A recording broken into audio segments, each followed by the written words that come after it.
I'm going to build a new machine. This one is green. I'm going to call this the star string machine, which actually is a little more similar to the Sneetch example.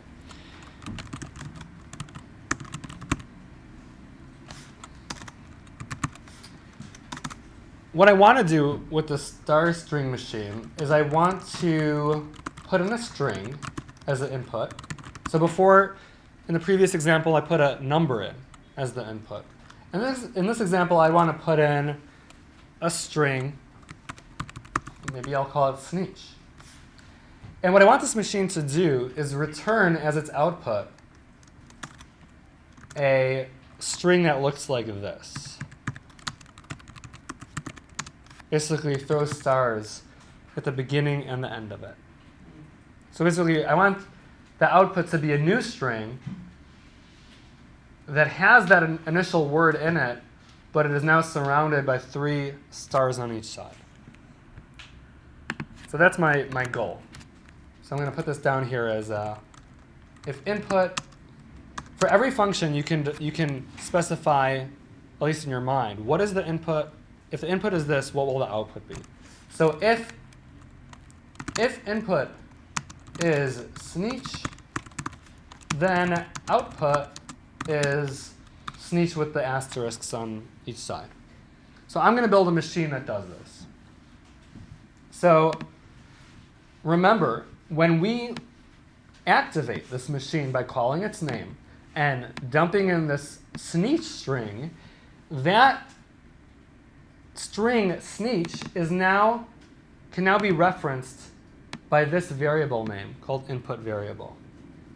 This is, again, this new way of setting a variable that I set on the table to demonstrate.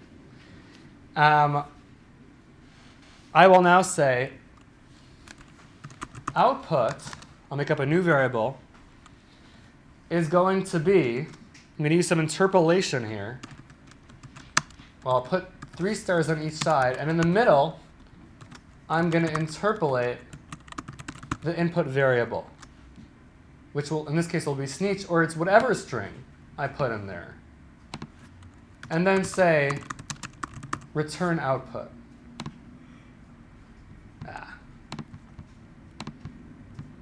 And it works. So this is a brand new machine, a new function called the star string machine, which I can throw in a string. It gets accepted here. We now have a new variable called input variable, which refers to whatever I input into the machine. We now create a new variable called output, which is this interpolated string where we insert the input variable in between sets of asterisks. We explicitly return that output so that comes out of the machine, and the result is this new string of Sneetch surrounded by asterisks. So the new concept here is the concept of the function. Basically, this structure, the fact that you can make this machine, that you can put in different input and get different outputs. So if I put in something else, I know what I'll put in. I'll put in J. J will look good in stars. So I could put in anything and get a desired output.